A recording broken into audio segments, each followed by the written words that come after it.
Hello, my name is Elaine Sanchez, and I am honored to have the opportunity to speak with you today about managing dementia-related behaviors. If you are a part of Thrivent's membership and a caregiver, or if you're concerned about an aging loved one, I would like to encourage you to enroll in your newest complimentary membership benefit, Caregiver Resources. Go to thrivent.com/caregiving. Thrivent partnered with Dari by Home Thrive to offer extensive, meaningful, and useful resources to help you navigate the caregiving journey. I want you to know that the stories I tell and the advice that I provide is based on the letters my mother wrote to me while she was caring for my father after his debilitating stroke. It's on my own experiences as a caregiver and the stories of hundreds of other caregivers that have shared with me their experiences through the years. I am not a doctor or a licensed mental health professional, so any content I share through Thrivent is for informational purposes only and does not constitute medical advice, diagnosis, or treatment, and it should not be regarded as a substitute for professional guidance from your healthcare provider. Okay, so with that out of the way, let's get started. According to Alzheimer's Disease International, there are over 100 different types of dementia. Alzheimer's and vascular dementia account for up to 90% of the cases. But regardless of the type of dementia, the impact on a person's behavior and the way it steals their memories, skills, and abilities will break their loved ones' hearts in 100 different ways almost every single day.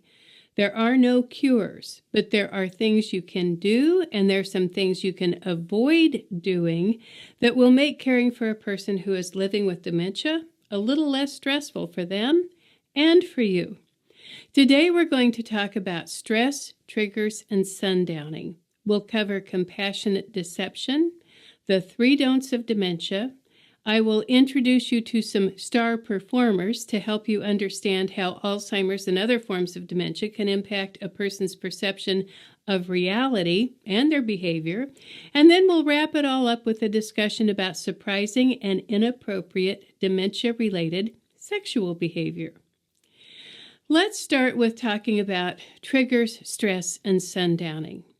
The behavior of people who are living with dementia can be perplexing and highly frustrating, especially when those behaviors intensify in the late afternoon and early evening at the precise time the caregiver is tired, hungry, and absolutely ready to be done with them.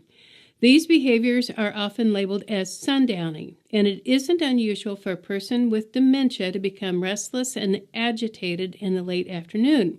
For example, they might feel agitated and energized and start pacing back and forth, and they might be following you from room to room where you absolutely go nuts. Paranoia is a common symptom. Your care receiver might accuse you of stealing their jewelry, their money, or other possessions. They could accuse you of not loving them, of having an affair, of not wanting to take care of them anymore, or of wishing they would die.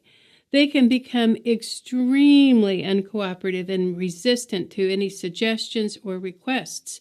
They can get upset to the point of being combative. And then, when it's bedtime, they might become even more active and agitated and restless. These behaviors are incredibly challenging for caregivers. So let's look at some of the possible causes and see if we can identify why their behaviors intensify later in the day. There are a lot of contributing factors, but let's start with triggers and stress. A trigger is something that happens that creates stress for the person who has dementia. There are physical triggers and there are emotional triggers. A physical trigger is something that causes discomfort. They might be hungry, but they don't recognize that the gnawing in their belly is a signal that they need to eat something. They could be thirsty, but have forgotten that they need to drink water. They might not even remember where water comes from or how to get it. There could be a tag on their shirt that's irritating their neck, or something in a shoe that's rubbing them the wrong way. They might even be wearing their shoes on the wrong feet. Vision is also a physical trigger. Their glasses might be smudged or dirty, or they might have a problem with narrowing vision. When we're young, we can extend our arms all the way out from our shoulders and still see our fingers wiggling at the ends of our arms. As dementia progresses, a person's peripheral vision narrows. It can feel like they are looking through binoculars. So if you come up from behind or approach them from the side and they don't see you coming, you will likely startle and scare them, and that can stimulate disruptive behaviors. A change in lighting can be upsetting. For example, when the sun starts to set, it changes the light in a room, and sometimes shadows appear. To a person with dementia, shadows on a wall, especially those moving, can appear to be ghosts or monsters, and that can be terribly frightening. Hearing is another physical trigger. As dementia advances, the ability to process words and understand what people are saying decreases. They might only understand every other word that you say, and that can be really frustrating for them. And then there are hearing aids. Hearing aids. Hearing aids can be a blessing if they are good ones, if they are adjusted correctly, if they fit comfortably, if they aren't plugged with wax, and if the batteries are fully charged. But they can also be really, really annoying. When a person who is wearing hearing aids is in a room where there is tinkling silverware, clanking dishes, or a lot of background noise, it's not fun. But for people who are hard of hearing and living with dementia, it can be torture. Pain is a serious trigger. It's important to know that people living with dementia are prone to developing urinary tract infections. A person who is usually calm, compliant, and easygoing can become violent when they have a UTI. Sandy's mother, Emily, had always been cheerful, friendly, and even-tempered, even as her dementia progressed. But things changed dramatically when Sandy moved her mother from an assisted living community into a memory care facility. Emily was fine for a few days, but shortly after the move, the wheels completely came off. The administrator called Sandy and told her that her mother's behavior was a problem. She said Emily had been yelling and even cursing at the staff. Well, Sandy was shocked, and she told the administrator that this was not at all typical of her mother. After talking it over, she and the administrator decided that maybe Emily was agitated because she was confused by her new surroundings. But a few days later, Sandy got another call. Emily had hit and kicked one of the aides. The administrator warned Sandy that if it happened again, she would have to find another facility for her mother. Well, it did happen again, and Sandy moved Emily into a different facility. Unfortunately, quite soon after the move, Emily attacked another staff member. And once she had established a record of being violent, no other facility was willing to take her. In desperation, Sandy moved her mother into the only place that would agree to take her. It was a new private care home with a young couple who had never cared for someone with dementia. Imagine that. It was immediately apparent that she really liked the husband, and just before dinner on her first night, she walked into his office, stood silently in front of him for a few minutes, and then she pulled down her pants and she pointed at her crotch. Well, as you can imagine, the husband was aghast, and not knowing how to respond, he called for his wife. He said, "Martha, can you come in here, and could you please hurry?" Well, when Martha came into the office, she was drying her hands on a dish towel, and it took her a minute to process what she was seeing. But once she realized what might be happening, she approached Emily slowly and cautiously, and she pointed at her exposed crotch, and she said very gently, "Do you hurt there?" When Emily nodded, Martha turned to her husband and said, "Get the keys. We need to take her to urgent care. I bet you $100 she has a urinary tract infection." Well, Martha was right. They got medication for Emily. She started feeling better quickly, and within days, she went back to being her sweet, agreeable old self. If you have ever had a UTI, then you know how excruciatingly painful it can be. So just imagine what it would feel like to experience that kind of intense discomfort if you didn't understand it, couldn't explain it, and didn't know how to ask for help.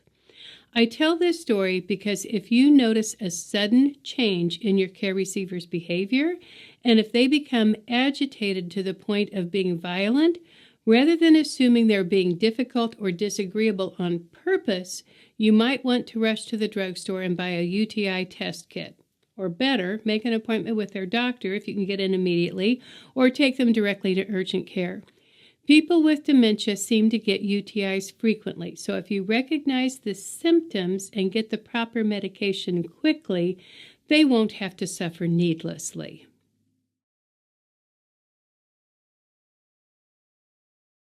Next, I want to talk about emotional triggers. Loneliness and boredom are two big ones. If a person with dementia gets bored, they will likely get into trouble or create some kind of a mess. Now, that mess might be in the kitchen or it might be in their pants. I am a huge advocate of dementia daycare programs. If you can find a place for them to go 3 to 4 hours a day, a few times a week, where they can participate in activities that they enjoy with people they like, their stress level may decline, their behaviors might become a little less challenging, and that could reduce your stress and make it possible for both of you to go to bed at night and get some sleep. Another common emotional trigger is fear. My friend Sally discovered this when she moved her mother, Hattie, from an assisted living facility into a new memory care community. Like Emily, Hattie had always been pleasant and easy to get along with. Sally had thoroughly vetted the memory care, and she felt confident that her mother would get excellent care there. So after unpacking her things and getting her settled, Sally sighed a big sigh of relief, got in her car, and drove home.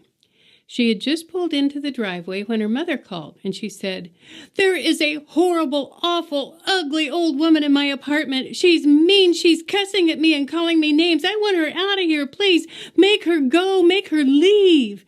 Well, Sally said, I'll call the administrator, which she did. She hung up and she called the administrator right away and told her that her mother was distraught because someone had come into her room and was calling her terrible names.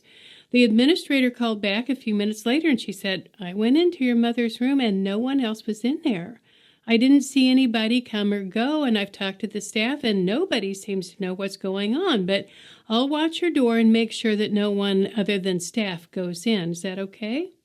And she said, "Sure."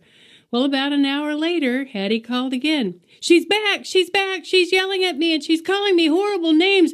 She's so ugly. She's so awful. I hate her so much. Make her go." Again, Sue called the administrator and they went through the same process all over again. The third time Hattie called, Sally was convinced that the staff just wasn't paying attention. So she got in her car and she drove to the facility. She walked into her mother's apartment and asked, "Is she still here?" And Hattie said, "Yes, she's in there," and she pointed to the bathroom door. Sally walked over to the bathroom door, opened it cautiously, flipped on the light, and looked around. She didn't see anyone. And then her mother came up behind her, and she pointed at the mirror, and she said, "There she is. You are awful. You're ugly. I hate you. You are a witch. Get out of here." And that's when Sue realized there wasn't an intruder.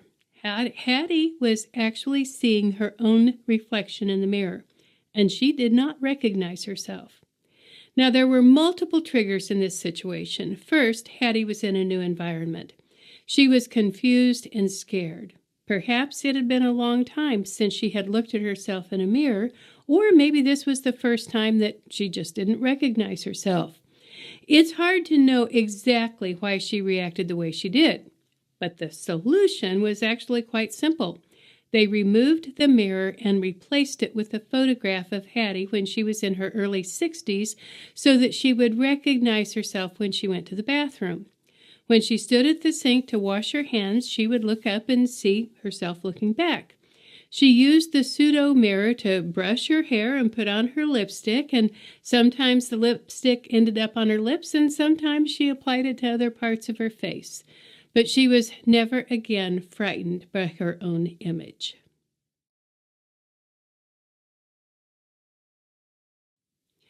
One of the most frequent emotional triggers for many people with dementia comes from the conflicts they have with their caregivers. For example, Kay and John had been married for 38 years. John's dementia had advanced to the point that his executive function and decision-making capabilities were severely compromised. Unfortunately, Kay continued to believe that he had the ability to think clearly and to make good choices about basic activities. His blood pressure had spiked, so Kay made a doctor's appointment for him. When she woke John up that morning, she said, "Honey, you have an appointment to see the doctor in just a little bit. We need to hurry. I'm going to cook breakfast, and I need for you to get dressed right away." When John came into the kitchen, he was wearing a t-shirt, swimming trunks, and flip-flops. Kay looked at him exasperated and said, "John, what the hell are you thinking? It is snowing outside. I need you to get dressed so we can go to the doctor's office. You can't wear that." And John's response was, "I don't want to go to the doctor. I want to go to the beach." And Kay stomped her foot and she said, "We can't go to the beach today. What's wrong with you? It's snowing. Can you not see that?" And the fight was on. They stood toe-to-toe having this incredible argument over the clothing that John had picked out for himself. So can you understand John's behavior? Do you think he was trying to upset Kay? I don't. Kay told him to get dressed. He put on swimming trunks and flip-flops because something made him think it would be fun to go to the beach that day. And he couldn't understand why she got so upset. She had always liked to go to the beach. So let's look at the trigger that started the fight. Kay got angry and scolded John for making what she considered to be a ridiculous choice. Now here's an important caregiver tip. Scolding or yelling at a person with dementia is not going to make them see the error in their ways. It's just going to make them more obstinate and determined to do things their way. In a minute, we'll look at how Kay could have handled it differently. But first, I want to introduce you to a dear friend of mine. Her name is Dorothy Tucker. She worked in nursing homes and memory care facilities for over 30 years. I met Dorothy in 2010 at an Alzheimer's conference. She told me that she had kept a journal off and on during her 30-plus year nursing career, and she graciously shared it with me and gave me permission to share some of her entries with you. Dorothy said when she first started working with dementia residents in the 1960s, nurses were instructed to keep people with dementia anchored in reality. So if one of the residents didn't want to come to dinner because they were waiting for their kids to get home from basketball practice, she was supposed to say something like, "Oh, no, honey, don't you remember? Your kids are all grown now. They're in their 50s. They don't play basketball anymore." Well, Dorothy said it didn't take long for me to realize that it didn't make sense to do that because in their mind, they were right, I was wrong, and maybe just a little bit crazy. So I decided that the most important thing was to figure out what their reality was in any given moment, and then, rather than trying to bring them into my reality, I would try to join them in theirs.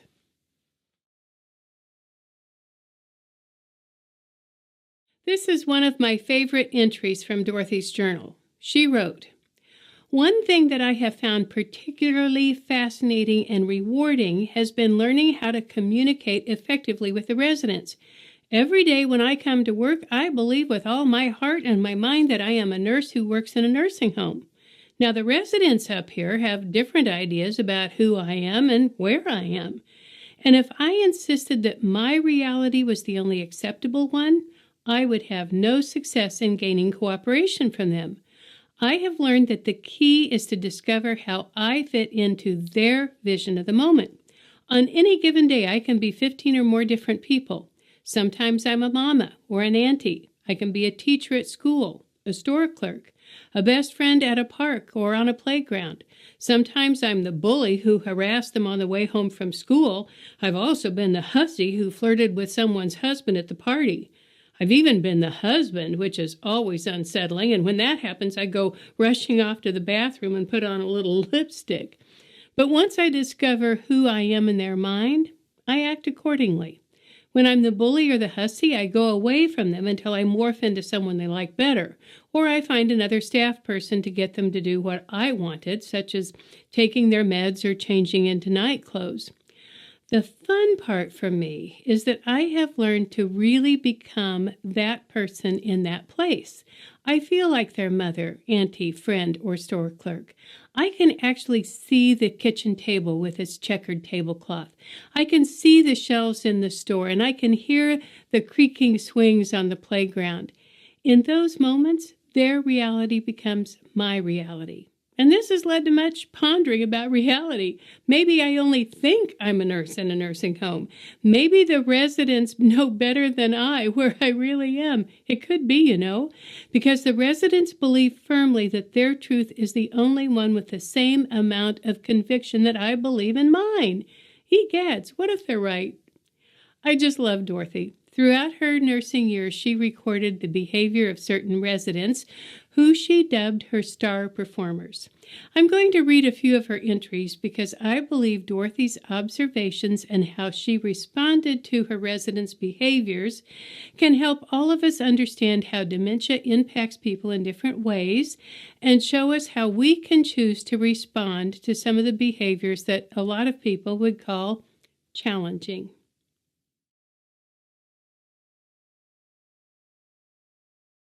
And now I'd like to introduce you to Bernice. On her good days, Bernice is very put together. One might wonder what in the world she is doing on an Alzheimer's unit. Given time, she will show them. "That's it," she will say. "I've had enough of this dump, and I'm not staying here one more minute." She trots to the door, gives it a few hearty shakes, and then, in her embarrassment at not being able to open it, she throws herself against it, saying, "I'm dying! Anyone can see I'm dying, and no one does anything about it." She weaves and bumps into walls and chairs and grabs who is ever near and falls into them. Never another resident, maybe a visitor, someone she hopes to impress with her critical status. A new visitor will indeed be impressed. They will look frantically for a staff person and demand that we call 911.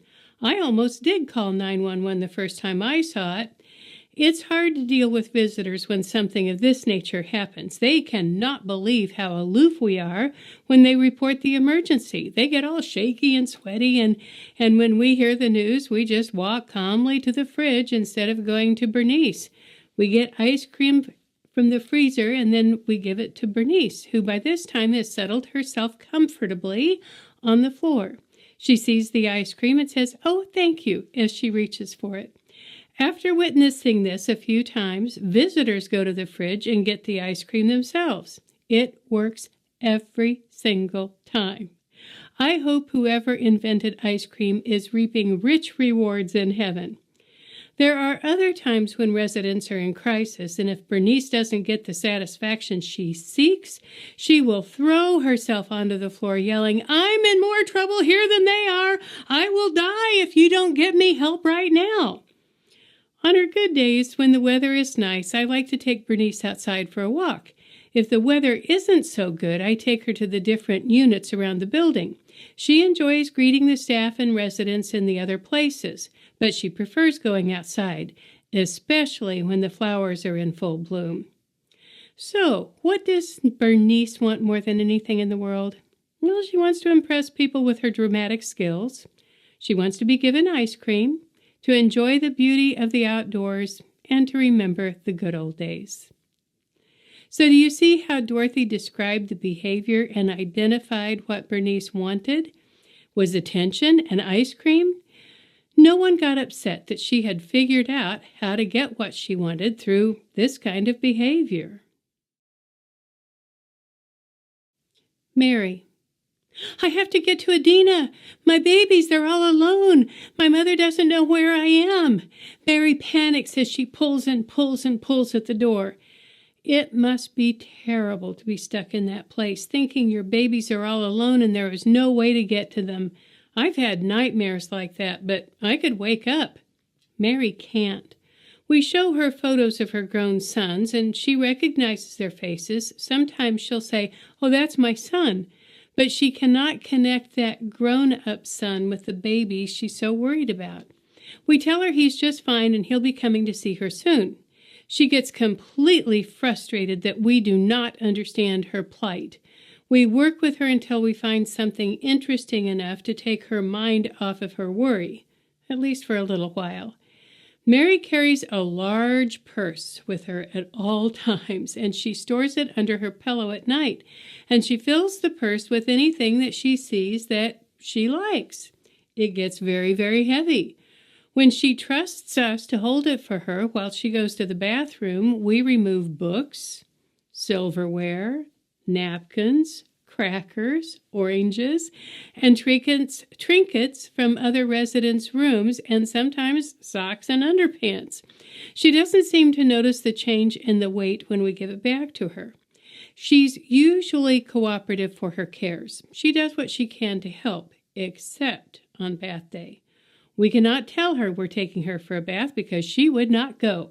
So we take her hand, we go for a little walk around and around, here and there, and just happen to find ourselves in the tub room where we quickly shut the door. If she gets the picture before the door is shut, she runs out so fast we cannot keep up with her. Then she will not be willing to go for a stroll with us for the rest of the night. Securely in the tub room, she screams until she is settled into the nice warm water. Then she relaxes and she seems to enjoy what follows. So what does Mary want more than anything in the world? Really, she only wants one thing. She just wants to be back in Adena with her babies. Now I'd like to introduce you to Esther. Esther. Where are Tim and Norma? They were supposed to be here an hour ago. They promised to take me home. Give me that bleeping phone. I have to get a hold of them. Bleep, bleep. Did you not understand me? I said give me the phone, and I mean it.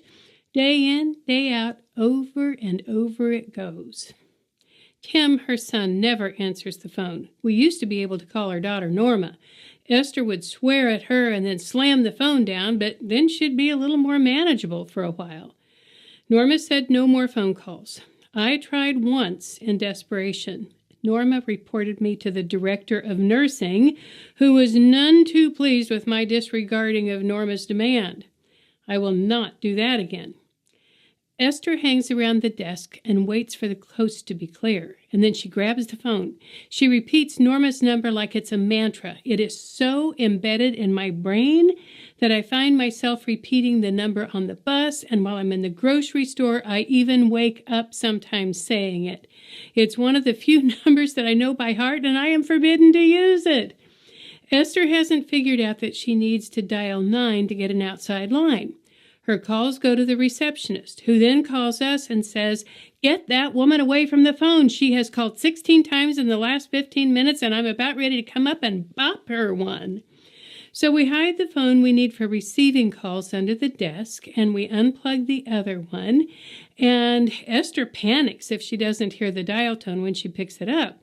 So we tell her the phone company will be here to fix it any time now, and that makes her yell, "You bleepity bleep bleep bleeps, get Tim and Norma here right now. It's getting dark. I have to get home. I am not staying here one more minute. If you don't get them here, I'm taking the bus. I mean it. Now get me here, out of here, or get Tim and Norma here now."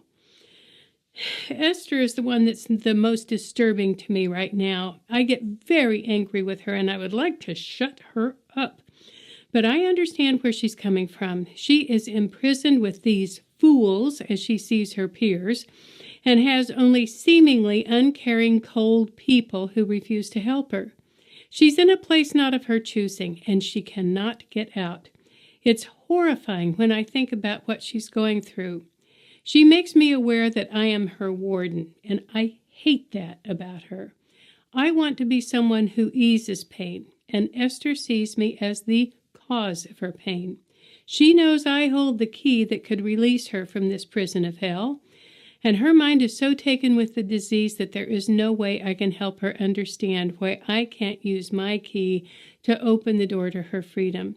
Sometimes she's nice to me. She'll sing along, "Buy me some peanuts and Cracker Jacks," and then sweetly asks me to take her home. "No, not later, now, I want to go home now." And then I brace myself for the rage that follows. "Bleepity bleep, I was nice to you, now you need to be nice to me. Get me out of here, now." People often say their relatives were never like this before, but I think there are some roots to all behaviors. There's a reason why her kids don't want to be with her, and I'm pretty sure it precedes her entry into the home. What was it like for Tim and Norma growing up with Esther for a mother? Ooh. She gets the most angry when she's been showing her good side and doesn't get the desired result. Did she always manipulate her kids like this?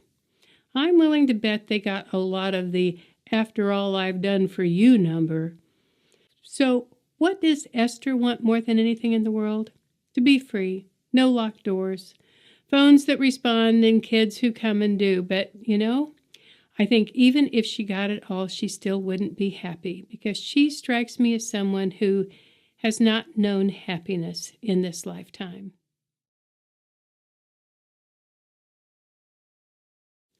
Our next star performer is Maria. One day delightful, a terror the next. We can converse with Maria as an equal on her good days. She is articulate, intelligent, and has a terrific sense of humor. She was a legal aid for a law firm in St. Cloud and has many interesting stories to tell. Maria wonders why she is in a nursing home. "I suppose it's because I'm so weak. I can't make it on my own. I know that.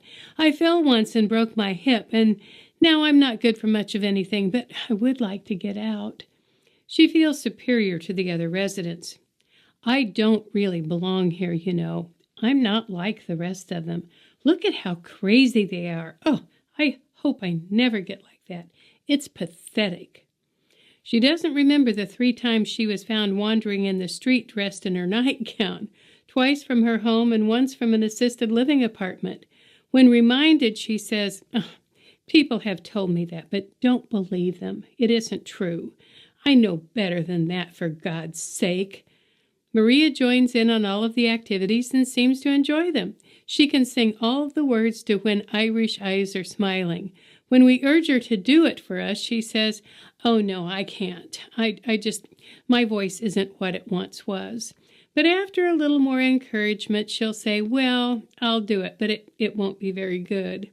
She sings it with a thick brogue, and it's really fun to hear her belt it out. I know she enjoys our applause, even though she pretends not to notice. On her good days, we are wonderful. "Oh, you take such good care of everyone here. I wouldn't have the patience to do what you do." On her bad days, we are scum. "I don't know how you get by with the way you treat people here. I know people in high places, and I'm going to report all of you. They will close this place down. You just wait and see what I can do. It's a crime the way people in here are treated. I have been sitting here for hours, and no one has said as much as one word to me." She doesn't let up. "Look at me. I'm a wreck. I should be in the hospital." And everyone just goes around acting as if everyone else is more important than I am. So then I ask, "What do you need, Maria?" And she says, "You should know. It's your job to know. I am sick and dying, and you can't even see it." We haven't found anything that will pull her out of that kind of a funk. All we can do is ride the bad times, knowing that better days are ahead. What does Maria want more than anything in the world? She wants to be reassured that she is better than the rest of the folks, to be well cared for, and to think that someday she will be going back to her apartment. And now I'd like for you to meet Bridget. She's a cute little peanut. She used to wear a wig, most often backwards. She would kick, scream, and scratch when we tried to adjust it or take it off for a bath or bedtime. Her daughter was the only one she allowed to touch it. Jeannie took it home every once in a while for cleaning. We finally convinced her to not bring it back. Bridget's hair is quite thin, but it looks a heck of a lot better than that scruffy old hot wig. Ugh. Bridget doesn't talk much. On her care plan, it says that she talks about wanting to die. I've never heard her say more than 2 words at a time, and die has never been one of them. She giggles when we act silly with her. She thinks it's very funny when I walk like a monster and Dan, the aide, grunts like a hog. She wanders into other residents' rooms, looking at all of their things, and sometimes she'll lie down on one of their beds for a little nap. Ella gets completely bonzo when another resident even looks like they're planning to go into her room. And of course, Ella's room is the first room that Bridget heads for when she's wandering. When Ella screams at her, Bridget smiles. Ella threatens to kill her. Bridget's smile grows bigger, which increases Ella's ire. She lunges at Bridget, who puts up 2 fists ready for a fight. And that scares Ella. She backs off, and Bridget walks away, smiling. Bridget's daughter came for a dance party one night. She was prepared to sit with Bridget and watch the others have fun. She was totally amazed when Bridget got up to dance with one of the male residents, and she did very well at it. They had been strict Baptists, and dancing was forbidden. So when her daughter saw Bridget dancing, she found a partner and she danced too. Had we known that dancing was against Bridget's religion, we wouldn't have tried to persuade her to join in the fun. But since we didn't know, we kept after her. And now she pops up as soon as the music starts. What does Bridget want more than anything in the world? A little attention, a little fun, and once in a while, a little brawl. I hope you enjoyed meeting Dorothy's star performance. There were many, many stories similar to these in her journal. Reading them helped me understand how dementia can impact the behaviors of people who are living with it. They also help me understand how to respond when someone is living in a reality that is far different from mine. There are a lot of things we can do to reduce stress for our care receivers, and there are 3 things that will never, ever, ever work. And I call these 3 things the 3 don'ts of dementia. The first don't is don't argue. You will not win. You have to understand that their reality is as real to them as your reality is to you, and trying to change their mind will not work. It will only upset them. The second don't is don't try to talk them out of it. No amount of empirical evidence will change their minds.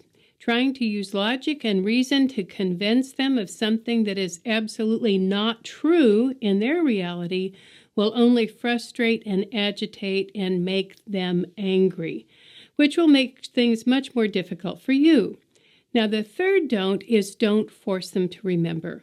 Don't shame them for not remembering their children, their spouse, or important events. Diseases like Alzheimer's steal a person's memories. Their brain is dying, and once those memories are gone, no amount of coaching or prompting will bring them back. You will only make them feel inadequate, frustrated, and stupid. So just don't do it. So now let's revisit Kay and John. Remember their argument about John's choice of clothing? Let's see how things might have gone differently if Kay had been aware of the 3 don'ts of dementia. Obviously, Kay has not yet accepted that John's dementia has impacted his ability to understand what is and what is not appropriate in certain circumstances. She thinks he's still capable of logical thinking and of making good choices. So when he came out wearing swimming trunks and flip-flops on a snowy day, she got mad at him. Let's see if we can identify the trigger that started their fight. First of all, Kay told John to get dressed. Then she got mad when he came out wearing the swimming trunks and flip-flops to go to the doctor. So what could she have done better or differently? Well, she could have humored him when she saw how he was dressed. She could have said, "Oh, looks like you're going to the beach today. That sounds like fun." Then she could have gone ahead and served him breakfast, and hopefully by the time he finished eating, she could have said, Let's go back to the bedroom and get ready for the doctor. And then she could have offered him a couple of choices of different things, either which would have been okay with her. She could have said, John, would you prefer to wear jeans or khakis to the doctor's office? Do you like the gray sweater or the brown one? When you are talking to a person who has dementia, things will probably go much more smoothly if you allow them to have some autonomy and some freedom to make their own choices. If you make the choices simple for them, like, do you prefer green or blue, tea or coffee, eggs or oatmeal, they still feel like they are in charge and they have some control in their lives. John will not remember if he ate breakfast or if he brushed his teeth, but he will never lose his ability to feel. So if Kay is yelling at him and shaming him and making him feel stupid, it will make him feel inadequate, and that will trigger his fight or flight reflex, and it's going to increase his stress. And if this is happening repeatedly during the day, it's likely that by late afternoon, his cortisol will be through the roof, and he will start exhibiting some of the sundowning behaviors that we discussed earlier. If we can accept that people who have dementia live in a different reality from ours, and if we can agree to join them where they are, allow them to make choices and help them get what they want, it will be easier for us to minimize the triggers and reduce their stress. If your care receiver acts like they are upset or agitated, rather than arguing, scolding them, or trying to talk them out of something, you might try getting curious, and you might start asking questions such as, are you hungry? Do you need something to eat? How about some ice cream? Are you thirsty? Would you like a little juice? If you think they might be in pain, you could say, are you hurting? And you could point to your head or your back or any place where they have typically had pain in the past. And if you think they're tired, you could say, would you like a little rest? If you cannot identify the particular physical trigger, or if there's some elusive emotional trigger that's been tripped, I would suggest trying empathy. You could say things like, I'm sorry, I know this is hard, you're having a bad day. I know you hate this. I wish I could make it better. This is not your fault. I'm sorry I yelled at you. I was trying to help. I didn't mean to hurt your feelings. Or, I'm sorry I rushed you. Or, I'm sorry I did this or that. So here's the bottom line. If you can accept that dementia is a different reality, and if you can release your need to be right, you might find that things will go better for you and for your care receiver. Next, I would like to ask you to embrace the idea of compassionate deception. You might be wondering, is she asking me to lie? Well, I'm not going to suggest that you tell the truth all of the time because I cannot see any benefit in telling something to somebody that is going to cause them a great amount of pain. A long time ago, I met Cheryl, an amazing woman who is the administrator of a memory care facility in Visalia, California. Cheryl kept an extensive file on all of their residents. Each resident's file had a document titled 100 Things We Know About Mr. Brown or Mrs. Smith or whatever the resident's name was. When a new person moved in, Cheryl would sit down with the family and find out everything she could about that person's history, where they grew up, the names of their parents, siblings, and children. She found out where they had lived and what kind of work they had done. She recorded the kinds of activities that they had enjoyed and if they had any special or unique talents or abilities.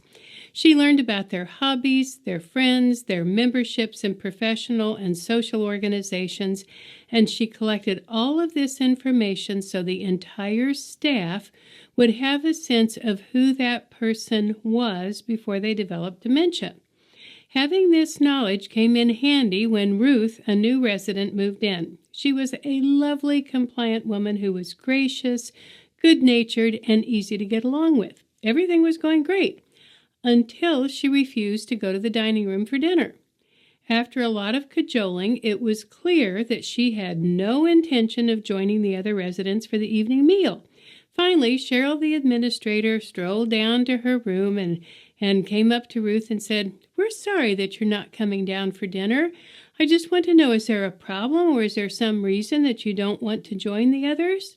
And Ruth said, "Oh, no, there's no problem. I'm just waiting for Fred to get home so we can eat dinner together."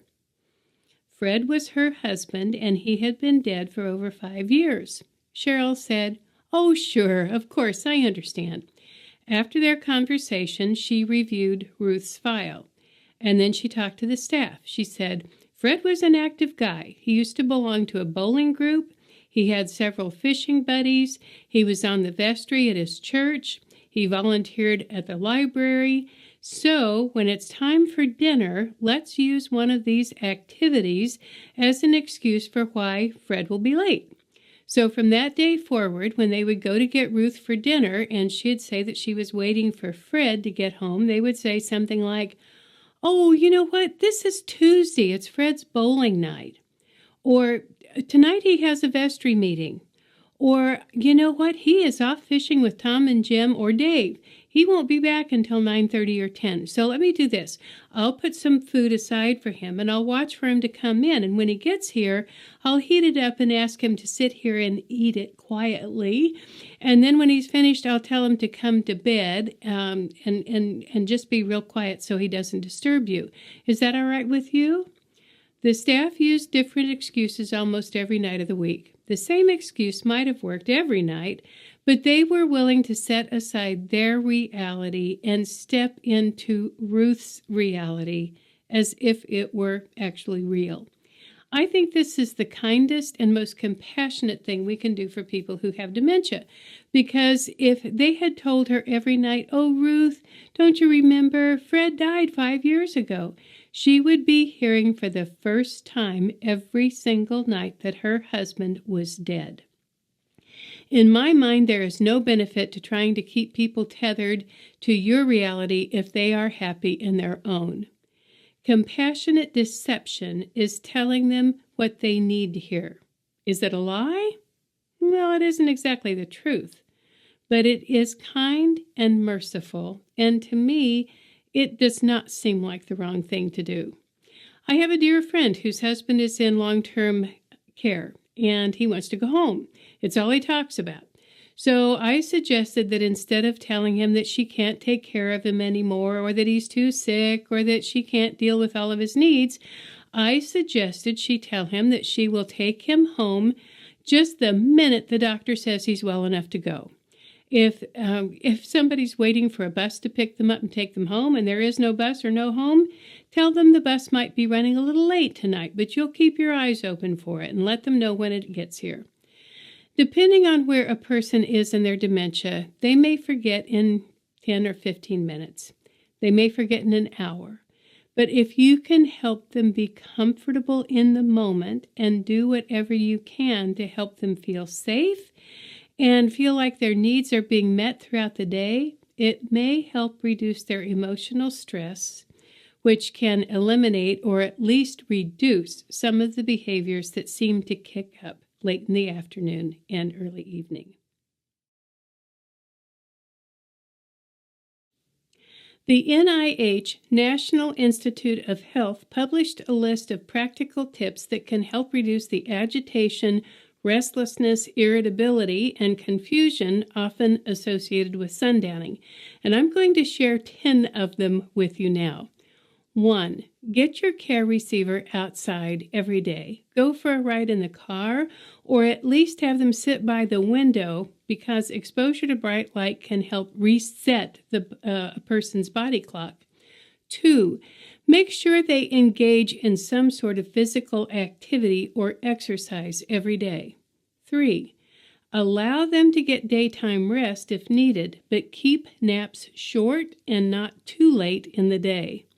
4. Reduce noise and clutter and limit the number of people in the room at one time. 5. Try to distract your person with their favorite snack, object, or activity. For example, offer a drink, suggest a simple task like folding towels, or turn on a familiar television show, just not the news or anything violent that might be upsetting to them. 6. Make the early evening a quiet time of day. Play soothing music, read, or go for a walk. You could also have a family member or a friend calling during this time, as long as they aren't a distraction or agitation.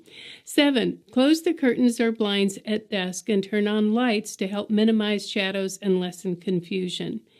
8. Be careful not to schedule too many activities during the day.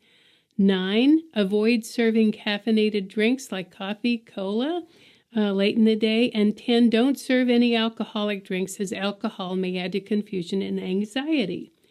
These are all very helpful tips, and I know it seems like a lot, because it is a lot. A woman in one of my support groups said, I feel like I'm operating two completely different nervous systems. I have to take care of everything for myself, and I also have to manage everything for my husband, and there's no help for me. This is exactly why I encourage caregivers to enroll their care receivers in daycare programs. If you can find a place for them that provides socialization, lunch, some snacks, along with interesting and fun activities, it will provide a welcome distraction for your care receiver, and it will give you some time to yourself a few days a week to run errands, shop, meet a friend for lunch, or just rest. I cannot stress enough that this is not selfish. It is an important self-care survival strategy.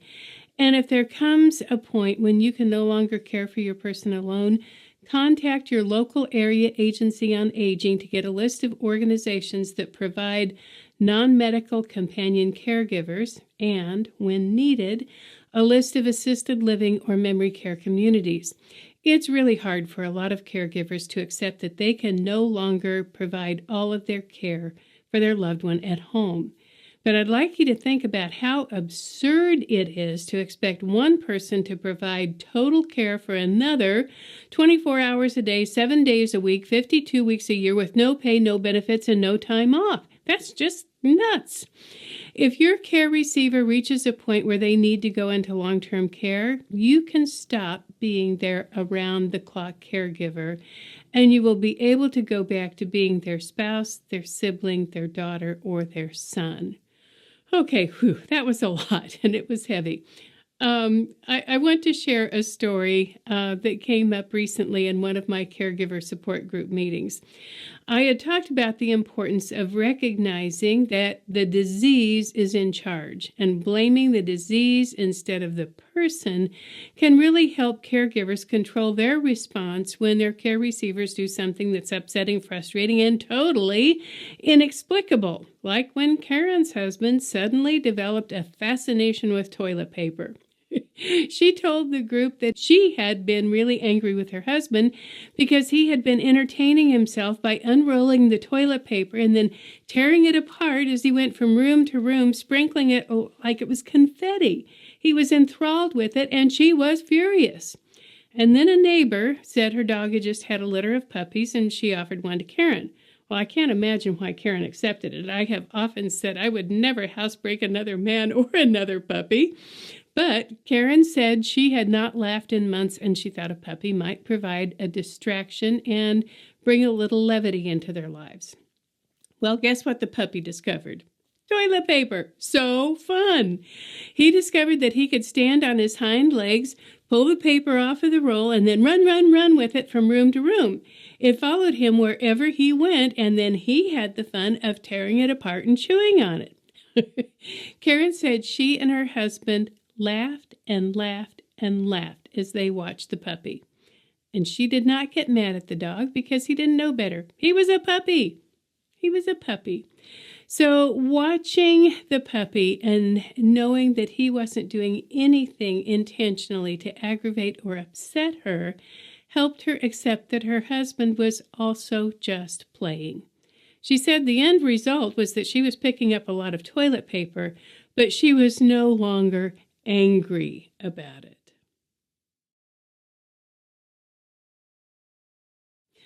One issue that is really confusing, perplexing, and mind-boggling for a lot of caregivers when they're caring for somebody with dementia is surprising and inappropriate sexual behavior. And this is something that we don't talk about a lot, but I think we should, because it's something that often causes embarrassment or disgust or anger. And so I'm going to tell you some stories. These are all true stories, and I hope this will help you understand that sometimes the disease affects our brains in very surprising ways. So imagine this. My dad had been in adult diapers for about 4.5 years, and I got a letter from my mother, and this is what she wrote. Dear Elaine, don't know if I have told you about Quentin's recent obsession with sex. Just out of the blue one morning, he turned to me at breakfast and he said, Madeline, it occurs to me that you don't want to have sex with me anymore. And I said, that's right, Quentin, that part of our life is over. And then he said, well, if you're not willing to have sex with me, would it be okay with you if I had sex with somebody else? And I said, you know what? Sure, why not? Just knock yourself out. I figured if he could find someone who was willing to have sex with him, she could have all of him. She could deal with his wet depends. She could pick him up off of the floor when he fell, and she could deal with his wet sheets in the middle of the night, and she could just have him all to herself. Good grief. So the next morning at breakfast, he turned to me and he said, Madeline, would you call Avis for me? He was not wanting me to rent a car. Avis is the name of the girl that he took to his high school senior prom 60 years ago. Well, of course I didn't want to call Avis, but that was all I could talk about all morning long. He just followed me from room to room saying, have you called Avis? When are we going to call Avis? Why haven't you called Avis? Are we going to call Avis now? Have you called Avis? When are you going to call Avis? Well, finally, I couldn't take it anymore. So I went to the phone, I picked it up, and I called Avis. I did not tell her why Quentin wanted to see her, but it turns out that she and her husband live in Wichita. It's about 50 miles from McPherson, and they were coming up to McPherson on Saturday for a funeral. So I said, well, why don't we just meet at the Red Coach Inn for lunch? So we agreed to. So when she came walking in, Avis had her oxygen bottle strapped to her walker. And I thought, all right, well, that'll take care of that. So we sat down, we had a nice lunch, and I told Avis's husband all of the things that I was doing to take care of Quentin, like I got one of those plastic pads like you see in offices to go under chairs, and so it just makes him able to scoot up to and away from the table was so much easier. And I had Greg come home and install a ceiling hoist above the bed so that I can help lift him up and out of bed. It really saves my back. And then Avis's husband told me a lot of the things that he was doing to make it easier for him to take care of her. And it was a nice lunch, and they're lovely people. And on our way home, I turned to Quentin and I said, so Quentin, what do you think of Avis now? And he said, I think she wants me. Oh, well, this situation went on for months. Every 10 days to 2 weeks, I'd get another letter, and there would be a paragraph or a couple of sentences about my parents getting together with Avis and her husband. And honestly, I wasn't upset about it. I knew what Dad could do, and I was pretty sure that sex was not one of the activities. We had a habit, a long established habit of whenever I would come home to visit, I would leave my suitcase in the trunk. We would go in, have dinner. After dinner, Dad would go out. He would bring my suitcase and carry it up to my room. He still believed he could do that. He still believed he could do a lot of things, including having sex. So I just didn't take it too seriously until one day I got a letter from Mom, and I was standing there reading it, and my husband was sitting at the table drinking coffee, reading the newspaper. And I said, listen to this. Speaking of jobs, which we weren't, I need for you to do something when you come home next week. I need for you to have the sex talk with your father. And I thought, oh, good Lord. My dad and I have never talked about sex. He is 80 years old. He's been wearing diapers for over 4 years. This is not a conversation I wanted to have with him.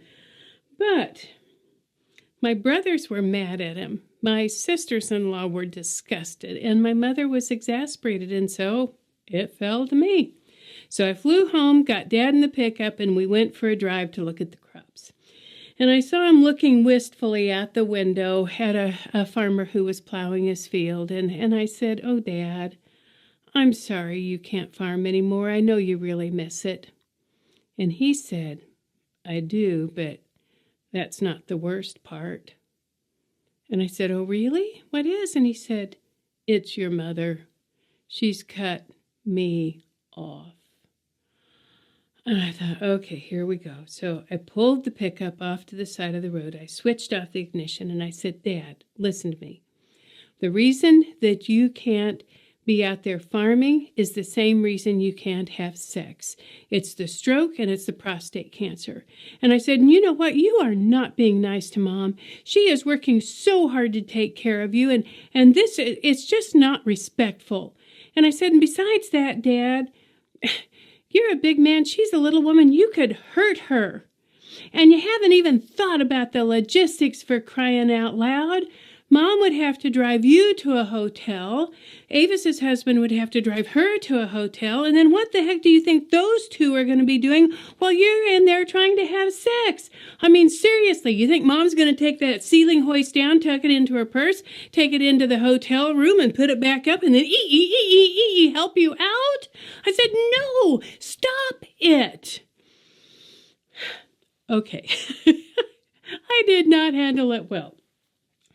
And it's because there were several things we did not know at that time, including the 3 don'ts of dementia, and I did all 3. Plus the fact we did not understand that surprising and inappropriate sexual behavior is not at all unusual. In stroke survivors, people who take dopamine to control the symptoms of Parkinson's, and of course people with dementia. So poor Doris didn't know this. Her husband had Parkinson's, and one day she opened her Comcast bill and she was aghast. And she ran to the phone and she called them and she said, you have made a terrible mistake. You have billed us for $700 worth of porn, and we do not watch those kinds of movies in this house. And the man was very kind and patient. He said, let me put you on hold and I'll go check it out. I'll be right back. And just a few minutes later, he came back on the line and he said, ma'am, I'm really sorry. I hate to tell you this, but somebody is watching those movies on your television every night between 2 and 5 a.m. Oh, and she was so mad at her husband. And I met her at a conference, and she asked me, do people with Parkinson's also have this kind of problem with sexual activity? And this was years and years and years ago. I had just started speaking, but it only took me about 5 minutes to do a little bit of research to find out that, yes, dopamine can destroy the pleasure center trigger in a person's brain.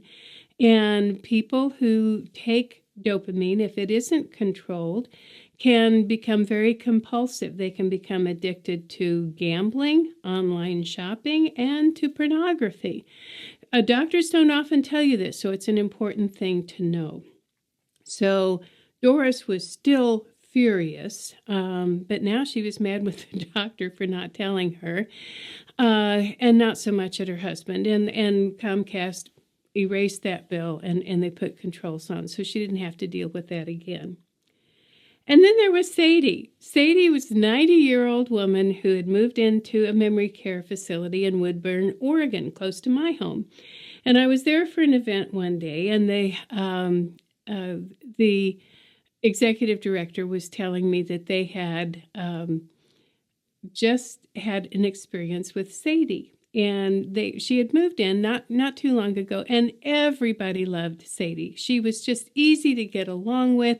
She was cheerful. She was happy. Her favorite thing was to sit out front and greet people as they came in. And one afternoon, sunny, warm afternoon, a UPS delivery truck driver came in, and he was wearing shorts and short-sleeve shirt, and evidently his muscles were bulging underneath the weight of his load. And when he walked in, Sadie looked up at him and she said, "Oh, hello."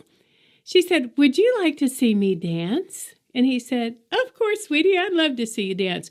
Well, imagine everybody's surprise when she pulled off her sweater and pulled up her blouse and started to gyrate the way and dance the way only a 90-year-old woman can.